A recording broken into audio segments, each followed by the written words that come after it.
Anne-Laure Baudin, bonjour. Bonjour. Bienvenue sur le plateau de Bip TV. Vous êtes la toute jeune présidente de la JCE de Châteauroux. Alors, est-ce qu'on peut rappeler l'objectif de cette association, car c'est une association? Tout à fait, c'est une association qui porte des projets pour la cité, des projets économiques, mais également des projets citoyens. D'accord. Et donc, les membres qui s'engagent dans cette association portent des projets pour Châteauroux et également pour la région Castelroussine. Alors, ce sont des membres qui viennent de tout horizon, je parle au niveau professionnel? Tout à fait, de tout horizon. La seule condition pour être à la Jeune Chambre économique, c'est d'être âgé de 18 à 40 ans. D'accord, c'est tout. On peut venir de n'importe quelle partie du département et de n'importe quel horizon professionnel, effectivement. D'accord. Alors, est-ce qu'il faut avoir un vrai engagement quand même sur le territoire? Il faut s'engager dans une commission, dans une des actions que porte la Jeune Chambre économique. Et il faut également aimer son territoire. Alors, vous tenez des assemblées générales, il y en a eu une la semaine dernière. Exactement. Là, vous définissez un peu les actions futures. On fait un point effectivement sur toutes les actions en cours et puis un point également sur les actions qui sont menées par le bureau, notamment en termes de partenariat, de communication, de promotion. D'accord, alors justement, parler de promotion, promouvoir Châteauroux et sa région avec une identité visuelle forte, ça passe par quoi? Alors, ça passe par une commission qui s'appelle les Richesses d'Ebe. Alors, Ebe, c'est l'initiateur de la construction de l'abbaye Saint-Gildas, qui est sur le site donc, de Saint-Christophe à Châteauroux. Et donc, les membres ont imaginé un parcours parsemé de totems autour d'un axe fort qui est la vallée verte. D'accord. Donc le parcours va commencer à Déol, Parc des Chenevières, passer par Châteauroux, Belle-Île, etc. Et puis se terminer à Saint-Maur avec la Vallée Verte. Très bien. Un autre cœur de cible, les jeunes âgés de 8 à 18 ans. Alors là, vous voulez les amener aussi sur des pistes de réflexion, c'est important.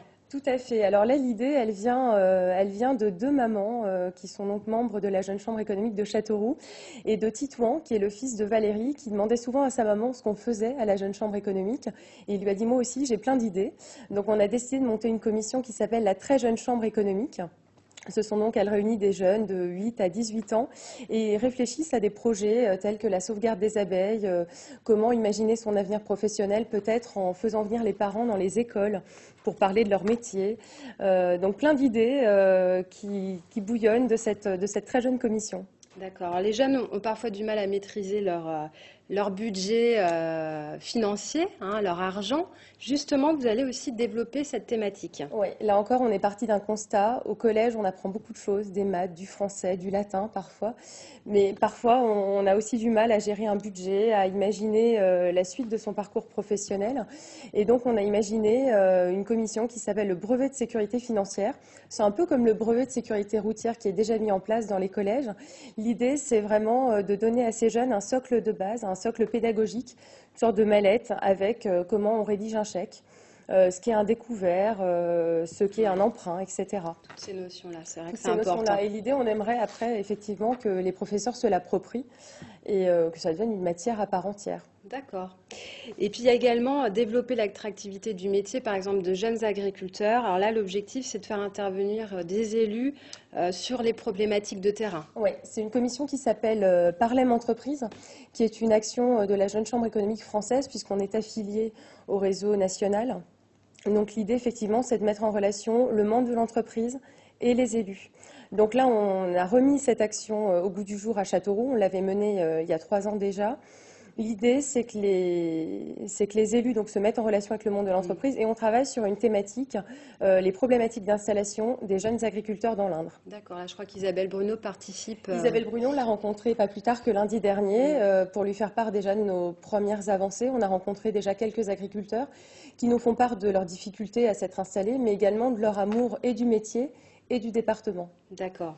Alors, vous allez accueillir la Convention nationale en 2016 à Châteauroux. Je sais que l'année dernière, c'était l'année dernière à Nantes. Chaque année, en fait, Exactement. il y a une ville qui accueille.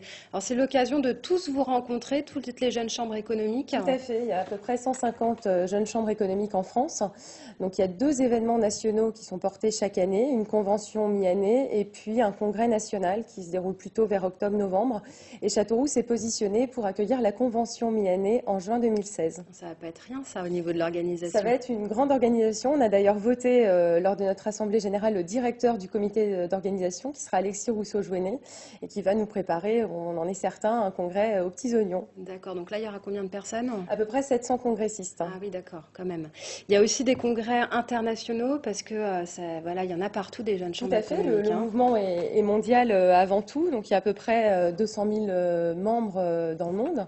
Donc effectivement, il y a un congrès également mondial chaque année qui était en Allemagne il y a quelques mois. D'accord. Vous êtes élue pour combien de temps en tant que Pour un présidente? an, Pour un an. pour un an. Ça fonctionne par D'accord. année civile, donc je rendrai le tablier au 31 décembre. D'accord. Et vous êtes obligée d'accomplir toutes ces actions? Obligé, non, mais on le fait par plaisir, et on le fait aussi parce qu'on croit en notre territoire et on croit en ses actions. Et je vous en ai dévoilé certaines ce soir, mais j'espère qu'en cours d'année, on aura l'occasion de revenir et de vous dévoiler de nouvelles choses. C'est ce qu'on vous souhaite. Anne-Laure Baudin, merci beaucoup d'être venue nous voir sur ce plateau. Merci à vous de m'avoir invitée. Merci.